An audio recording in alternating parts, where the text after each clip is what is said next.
The following story took place in Norway in 2015. If the wording seems a bit off, it's because the story has been translated. I was called in for a night shift on Saturday at the gas station that I used to work at. I'm 19 years old and a guy. I'm pretty short, like 5'6", but I weigh around 190 pounds. Because my lifestyle almost only aims for both powerlifting and bodybuilding, depending on which time of the year it is, I got really mad that I got that shift because I need a good night's sleep. But whatever, I needed money anyway. I shaved my head clean like I do every second day while keeping my full beard and packed 3 decent meals for the shift.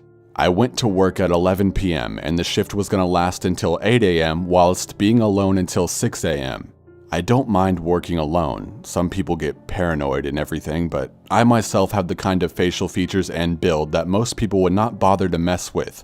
Even though I'm a very nice person, it doesn't really look like I am. I had some customers while working, of course, a lot of drunk people. Since it's Saturday and in Norway, people tend to grab a burger or a hot dog at the gas station before heading home, others just there to fill up on gas. But later, at around 4 a.m. when it started to get more and more quiet, I saw a stressed out woman a few steps away from the door outside. I couldn't exactly tell what she looked like from behind the cashier desk, but I could tell that she was stressed out, standing with her arms crossed together while turning her head to the sides and turning around every now and then. I was considering to go out and ask if she needs any help, but I brushed it off and was thinking she was probably just waiting for someone. But then she looked inside and began to walk towards the entrance. She came inside, breathing in between normal and heavy, and she sat down. I greeted her with a smile, and I could tell immediately that she was a drug abuser, and that she was really stressed out. She was dressed with normal-looking clothes and looked like she was in her 20s. She kindly responded with, "Hey," with an obvious fake smile where you could tell that this person is sad behind the mask that they're putting on. She then came to the desk, asking if she could borrow my phone to call her boyfriend. She said that there were people following her and that they wanted her hurt or dead. The following conversation goes on like this. "Are they looking for you? Like right now?" Yes. Please let me borrow your phone. "Sure thing, but wouldn't it be better if I called the cops for you?" No, please. All I need is to borrow your phone for a quick call. Long story short, I told her to go sit down at a specific corner of the station where there was no glass wall so that people wouldn't be able to see her. She called her boyfriend 2 or 3 times, but nobody responded. She kindly asked me if she can log into Facebook with my phone, to see if maybe she could contact him there. I was kind of unsure about this, but I am by natural reasons very humble, maybe a little too much.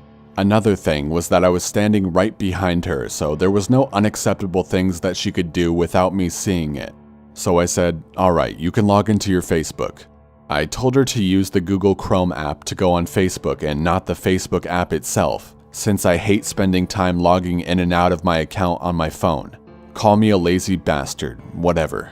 She logged in, and long story short, no response on there either. She thanked me a lot for the help and was about to walk out. I asked her if she was sure about me calling the cops or not, but she was 100% positive about me not doing it, which was weird, I thought. "Okay, well, be safe," I told her. Later on into my shift, I turned my phone on only to find out that she forgot to log out from her Facebook on the Google Chrome app. Out of curiosity, I checked the messages, which I believe every other person would probably consider doing. The most recent conversation was obviously her boyfriend, I thought. But there was nothing about "come and pick me up" or even the slightest thing that made me believe that this was her boyfriend. I checked the others below.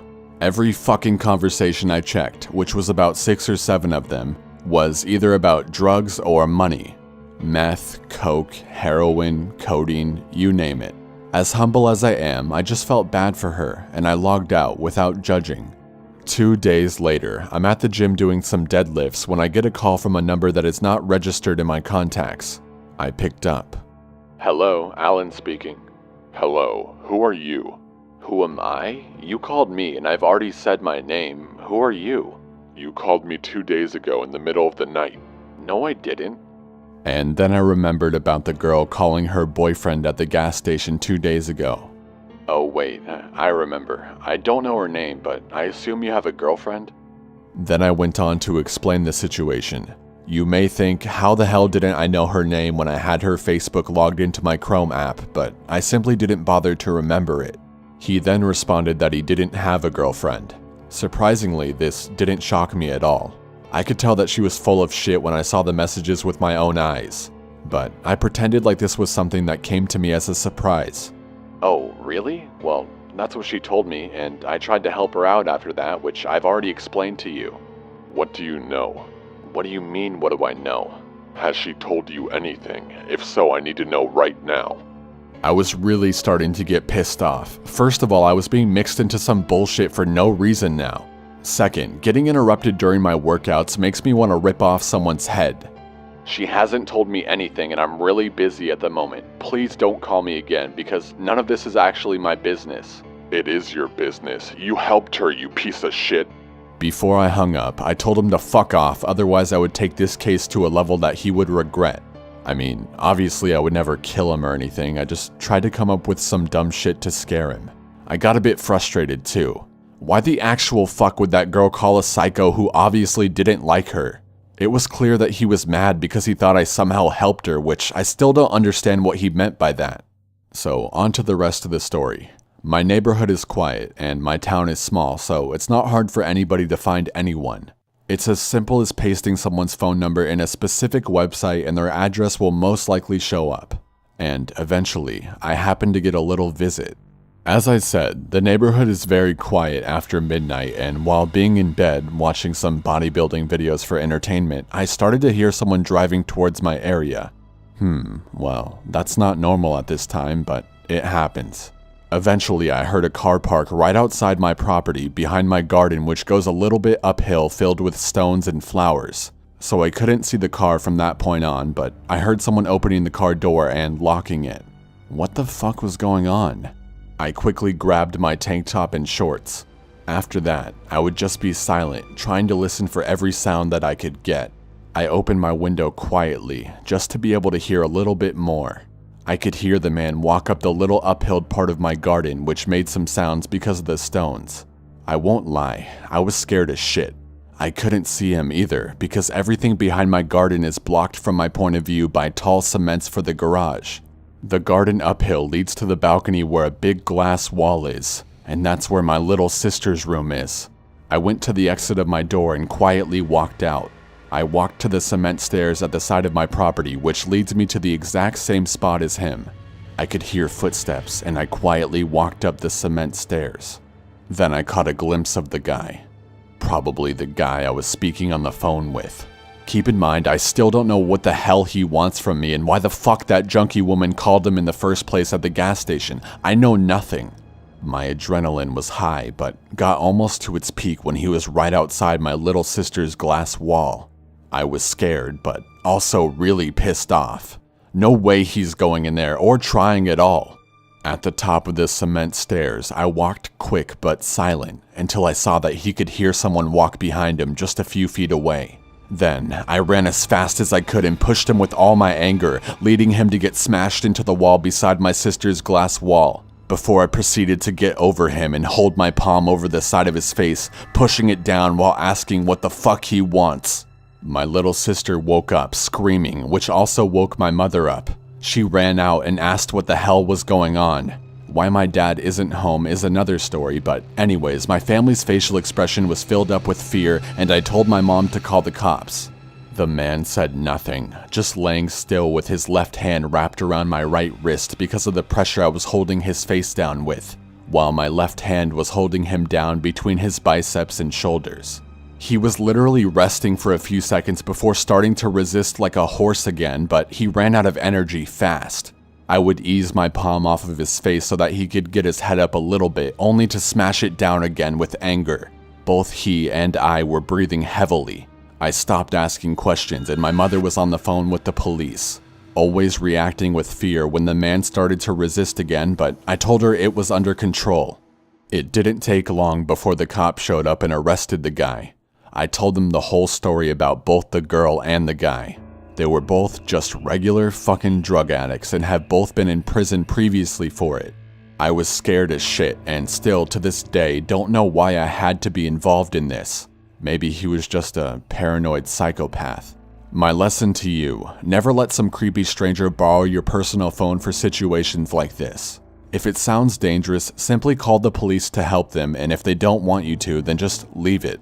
If you're at work, like I was, use the work phone.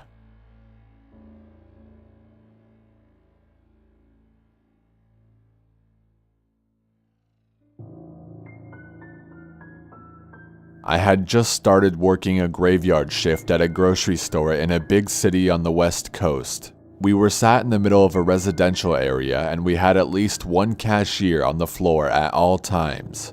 The other cashier I worked with every night was named Barry. Barry was an old man who used to live in Chicago. I didn't learn a whole lot about him while I worked with him, as he was pretty secretive about everything. He was a nice guy though. He was the perfect example of a grumpy old man.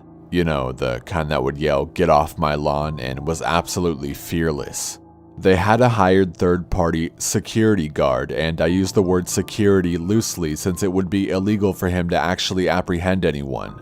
His job was to patrol the aisles in an effort to ward off thieves.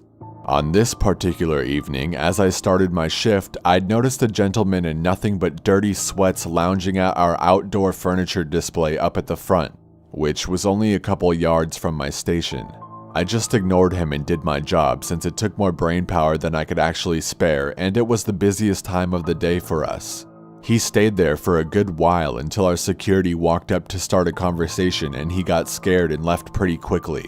Fairly soon after, Barry approached me and told me that the guy was a local vagrant and that if he comes back that I should let him know because he had a history of harassing customers, especially for money. Seeing as I'm a very short girl with, at the time, very little strength, I told him I would let him know and went back to scanning items. Hours passed by, and when I returned to my station, I see him at the display again. Immediately, I called back to Barry and let him know what's going on. I'd never seen someone get from the back of the store to the front in such a short amount of time. Right behind him is the security guy. The store is pretty much empty at this point, except for maybe 2 or 3 lonely shoppers getting their 2 a.m. fix of chocolate, mac and cheese, or other comfort food. I try to keep my head down as Barry confronts the homeless man. I can hear the man start to get a little bit angry, slowly building up his yelling until he startles me, and I turn around to watch what's going on. Hand on the phone to call the police if I need to.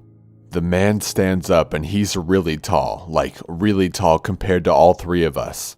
We all hovered around the low 5 foots and he shoves Barry back.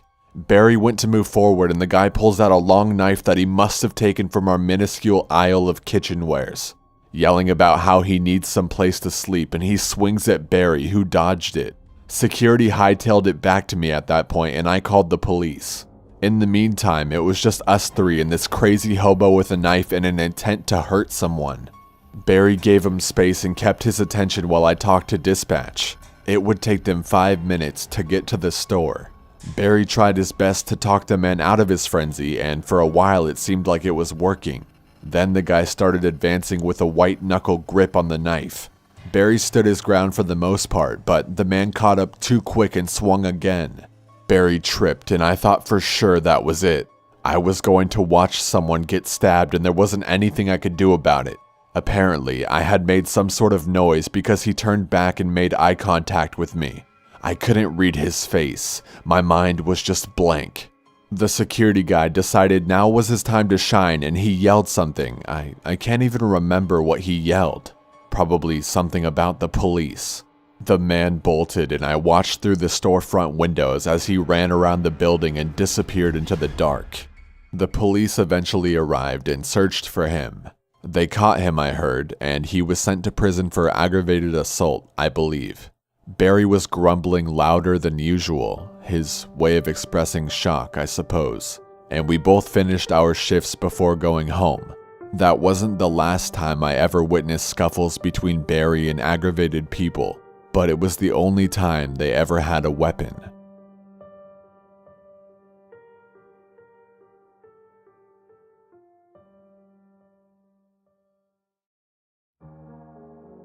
This story takes place only about 9 months ago or so, and it still works me up to this day. I've worked at GameStop for about 4 years and in multiple places, some sketchier than others. I'm a key holder there, and I often close the store, so I'm normally out around 10 p.m. The last 2 years, I've been at a rather nice GameStop in a better area, so I had discarded my habits that I had accumulated over the years for my own safety. I'm about 5'3" and pretty small. I'm aware that I'm a target for, well, nothing good.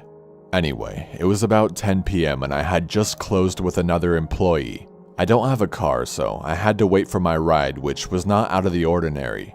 She was running a little more late than usual, however. Whoever I close with always offers to wait with me until my ride shows up, but I always assure them that they can leave and that it's fine. The GameStop I work at is in a decent-sized strip mall plaza with many other stores, including a Walmart that's a little more than a quarter-mile up the parking lots. Most of the stores closed a little sooner than us, so we were typically the last ones out anyway. The associate I closed with walked across the lot and got into his car, waited about 5 minutes, and then left and waved his way by me. As he did, I noticed another car further back in the lot. It was the only car left, and I had just assumed it was someone else getting out a little late from their job. My eyes followed the associate's car all the way to the end of the plaza until he's gone. I check my phone and my batteries are low, but I can see that it's about 10:10. I was sure my ride would be here any minute. That's when I saw the other cars start to move.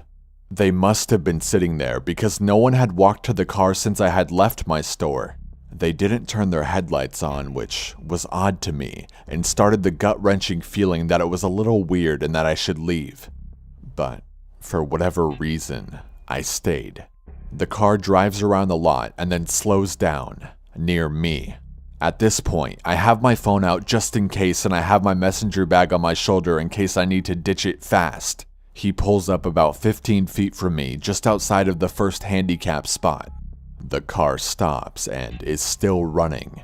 It's an old, gross, beat-up two-door car with rust all over it. The door opens and no lights come on.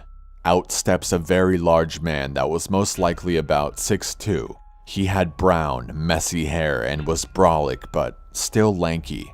His clothes were stained with sweat or grease and he looked very unwelcoming.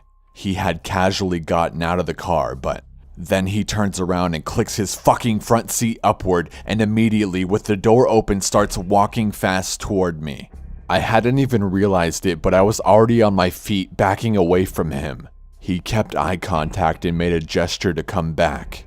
Basically from there, I turned around and booked it to the Walmart parking lot. The sketchy guy got into his car and pulled around and started driving toward me. I don't know him. The store had been closed for over an hour. And it's dark and the lot is empty. There is no reason to be approached like this. He still had his headlights off, which absolutely terrifies me. Because I can hear him, but it's still very dark and my heart is pounding in my ears. I can't tell if he's right behind me or if he's leaving. I peek back and he's still slowly driving toward me. At this point, I'm certain I'm about to be shoved into a car and sold into human trafficking or some bullshit, and I'm in absolute panic, but all I can do is run. The Walmart was still so far away, and I was sure he would probably try to actually make an effort to get me in the car by then. I felt like he drove slowly behind me to tease me and scare me.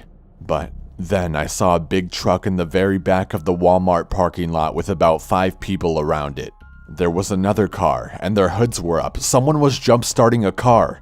I hauled ass to the left in their direction since they were closer, and as soon as I felt like I was in earshot, I started screaming for them to help and that a car was chasing me.